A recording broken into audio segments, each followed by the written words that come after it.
ဟုတ်ကဲ့မင်္ဂလာပါစတာပနာမကြိုဆိုပါရရှင်။ဗာများဝဆောင်မှုပေးရမလဲရှင် ဟုတ်ကဲ့နော်ရှင်မျိုးစိကမှလည်းပတ်သက်ပြီးတော့ Facebook မှာတင်ထားတာသိပြီပေါ့နော်အားဒီမှာဆက်ရနာပါရှင် ။ဟုတ်ကဲ့အဲ့ဆိုရင်ခဏလောက်ထုံပြပါအောင်နော်။မရှင်းပြပေးပါမယ်ရှင် ကဲပါ ။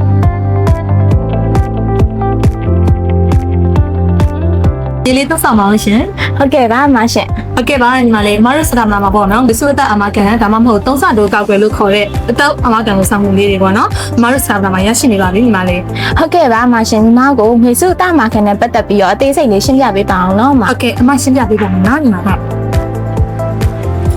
မြေစုသက်အမကန်ဆိုတာပေါ့နော်ဒါကိုဝေလိုက်တဲ့အမကန်တက်တန်းအတွင်းမှာတနည်းအားဖြင့်ငွေကြေးအေးရပေါ့နော်အတိုင်းအတာတစ်ခုထိကောက်ွယ်ပေးနိုင်မှာဖြစ်ပါတယ် ဟုတ်မ ပြီးတော့ညီမလေးအမကန်တက်တန်းပြည့်တဲ့အခါမှာလေးပေါ့နော်ညီမလေးပြည့်တင်ခဲ့တဲ့ premium ဈေးကိုတစ်လုံးတက်ခဲ့တဲ့ပြန်လည်ရရှိမှာဖြစ်တဲ့အတွက်ငွေစုဆောင်မှုကလည်းဖြစ်ပါတယ်ညီမလေး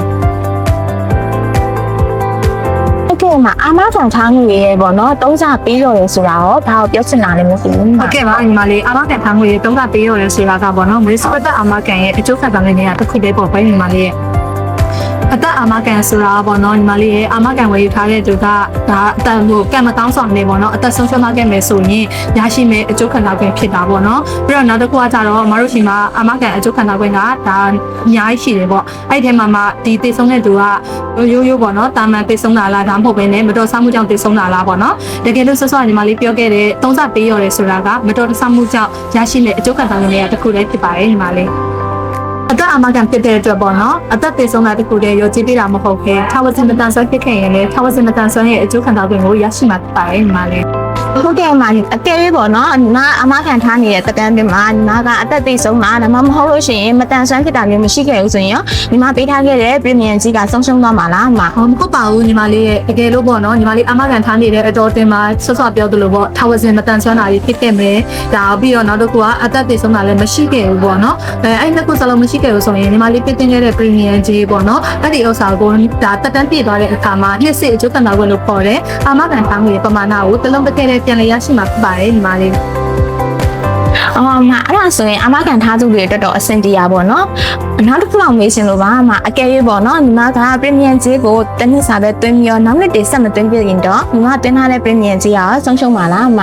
မဟုတ်ပါဘူးညီမလေးရဲ့ဘာဖြစ်လို့လဲဆိုတော့ပေါ့နော်အမတို့ကအကယ်၍ပေါ့နော်အာမကန်ထားတဲ့သူကအမကန်တက်တန်းအတွင်းမှာပေါ့နော်ဒါအခက်အခဲတစုံတရာကြောင့် premium ကြီးကိုဆက်လက်ပေးသွင်းလို့ဒါမသွင်းနိုင်တော့ဘူးဆိုရင်လေအမတို့အနေနဲ့အငွေပြန်လေးထုတ်ယူလို့ရပါတယ်တကယ်လို့အငွေထုတ်ယူမယ်ဆိုရင်တော့ညီမလေးရဲ့ပေးသွင်းခဲ့တဲ့ premium ကြီးကိုတော့အပြည့်အဝပြန်လေးရရှိမှာတော့မဟုတ်ဘူးပေါ့အာမကန်ထားတဲ့ဒါတက်တန်းပေါ်မှာမူတည်ပြီးတော့ premium ကြီးကိုညဂိုင်နှုန်းကပြန်လေးရရှိမှာဖြစ်ပါတယ်ညီမလေး ဟုတ်ကဲ့ပါမ အဲ့ဒါဆိုရင်အမကန်ထားလို့ရတဲ့တက်တန်းနဲ့အမကန်ထားလို့ရတဲ့ငွေပမာဏလေးလည်းပြောပြပေးပါအောင်ပြီးတော့အမကန်ထားလို့ရတဲ့အတက်ကတော့ဘယ်နှစ်ကစထားလို့ရလဲ ဟုတ်ကဲ့ပါရှင်အမကန်ထားလို့ရတဲ့အသက်ကတော့အသက်10နှစ်ကနေပြီးတော့65နှစ်ထိထားလို့ရပါတယ်အမကန်တက်တန်းလေးကတော့3နှစ်နဲ့5နှစ်ဆိုပြီးတော့2မျိုးရှိပါတယ်အမကန်ထားလို့ရတဲ့ငွေပမာဏလေးကတော့10သိန်း30သိန်း30သိန်း50နဲ့သိန်း100ဆိုပြီးတော့5မျိုးရှိပါတယ်ရှင်အမကန်ထားလို့ရတဲ့ premium ဈေးလေးတွေပေါ့နော်ပေးသွင်းလို့ရတဲ့ premium ဈေးလေးတွေကြတော့တစ်လုံးတစ်ခဲနဲ့ပေးတာနဲ့တစ်နှစ်တစ်ချိန်ပေးတာဆိုပြီးတော့2မျိုးရှိပါတယ်ရှင် ဒါကလေအသက်အမကန်ဆိုတော့ကျမ်းမာရေးစစ်စစ်ချက်တွေလုံးပါပေါ့နော် ဟုတ်ကဲ့ပါညီမတို့ရဲ့ပေါ့နော်စတာပနာကလောက်တဲ့ဒီငွေစုအသက်အမကန်ကကျမကြီးစစ်စရာတွေမလိုပါဘူးရှင်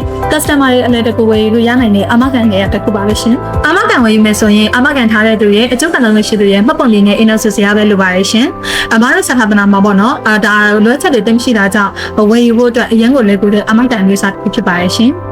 အဲ့ဒါဆိုလို့ရှိရင်စစ်စစ်စရာလည်းမလိုဆိုတော့အမခံဝယ်ဖို့အရန်အဆင်ပြေရပါတော့ ဟုတ်တယ်အဲ့ဒါဆိုရင်350ပလန်ကို3နှစ်တက်တန်းနဲ့ဝင်လိုက်မယ်နော် ဟုတ်ကဲ့ပါရှင် မအဲ့ဒါဆိုလို့ရှိရင်ညီမတို့အမခံထားဖို့အတွက်ကိုအစီအစဉ်ပေးပါအောင်နော်မ ဟုတ်ကဲ့ပါညီမလေးအဲ့ဆိုဒီမှာဖုန်းလေးပြလိုက်တော့နော် ဟုတ်ကဲ့ပါမ